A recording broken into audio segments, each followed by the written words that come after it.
गांव के एक छोटे से मंदिर में एक सच्चा शिव भक्त महादेवदास रहता था। उसका जीवन भगवान शिव की भक्ति में ही बीतता था। वह हर महाशिवरात्रि पर पूरे गांव में उत्सव का आयोजन करता, मंदिर को सजाता, भजन कीर्तन करवाता और शिवलिंग पर जल, बेलपत्र और धतूरा चढ़ाता। इस बार की महाशिवरात्रि कुछ अलग थी।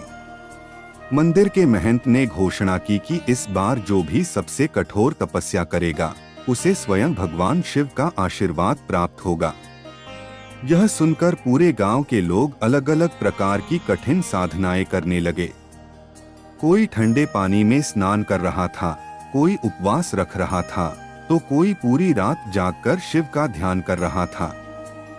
महादेवदास की कठोर परीक्षा। महादेवदास ने संकल्प लिया कि वह पूरे दिन रात शिवलिंग की परिक्रमा करेगा और अन्नजल का त्याग करेगा। जैसे जैसे रात बढ़ी, उसकी शक्ति क्षीण होने लगी।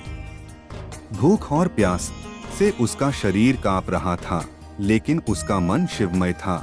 आधी रात बीत चुकी थी, तभी एक वृद्ध व्यक्ति का पता हुआ मंदिर की सीढ़ियों पर आकर गिर पड़ा। उसने कमजोर आवाज में कहा, बेटा, मैं बहुत भूखा हूँ, क्या तुम मुझे कुछ खाने को दोगे? महादेवदास दुविधा में पड़ गया।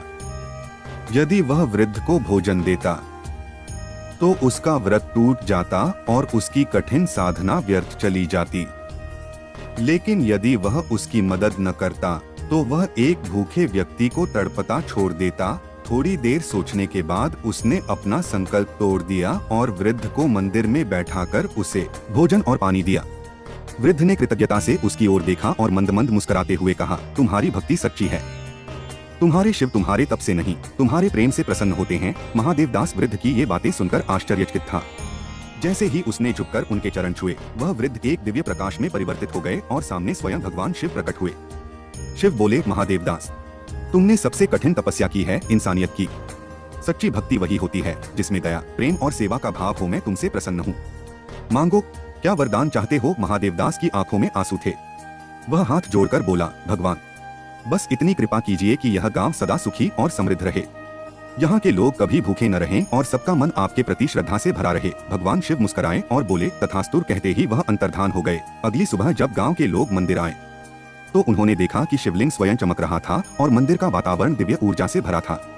जब महादेवदास ने उन्हें सारी बात बताई तो सभी ने एक साथ महादेव का जयकारा लगाया। इस महाशिवरात्रि ने गांव के सभी लोगों को यह सिखा दिया कि भक्ति केवल कठिन तपस्या या उपवास से नहीं, बल्कि दूसरों की सेवा और करुणा से प्राप्त होती है। सच्ची शिव भक्ति वह है जिसमें प्रेम, दया और समर्पण हो। अगर आपको यह वीडियो पसंद आया हो और आपको भी लगता है कि सच्ची भक्ति केवल कठोर तपस्या से नहीं, बल्कि प्रेम, दया और सेवा से प्राप्त होती है, तो कृपया इस वीडियो को लाइक करें, अपने विचार कमेंट में साझा करें और इसे ज्यादा से ज्यादा शेयर करें। अगर आप इसी तरह की और भी धार्मिक, प्रेरणादायक और रहस्यमयी कहानियाँ देखना चाहते हैं तो चैनल को सब्सक्राइब करें और बेल आइकन दबाएं ताकि आपको हमारे नए वीडियो की सूचना सबसे पहले मिले। हर हर महादेव।